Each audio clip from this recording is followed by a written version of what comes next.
Good evening, fourth grade mathematicians, and welcome to your homework for tonight on Flip Math. We will be talking about area and perimeter of rectangles with unknown values. Please pause the video so that you can copy down your learning objective, which states, I can apply the area and perimeter formulas for rectangles in real-world and mathematical problems. All right, welcome back.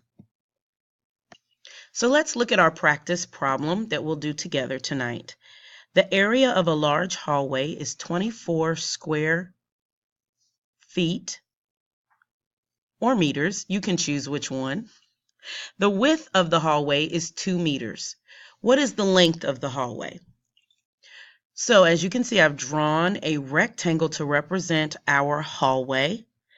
And because we're talking about the area, remember that means we're talking about the inside space in the rectangle, and I've labeled it 24 square meters. And the side that we are aware of, or that we do know, is the width, and I've also labeled the width 2 meters. The length is unknown. We do not know that value.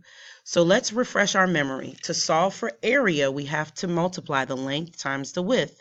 So you will see that I have done my work here. We know that we have 24 square meters, and that is equal to the length times the width. And in this case, our width is 2. So 24 square meters equals length times 2. Well, I know that I can use the inverse operation to find out and solve for my length. So 24 divided by 2, I know that symbol looks a little different, but this is 24 divided by 2 equals 12 meters. Therefore, the length equals 12 meters. And you can always go back to check your work with multiplying 12 times 2, and you get 24. So now it's your turn. This is your homework for tonight. You need to complete this problem and make sure you bring it to class tomorrow, and we will go over it at the start of our math block.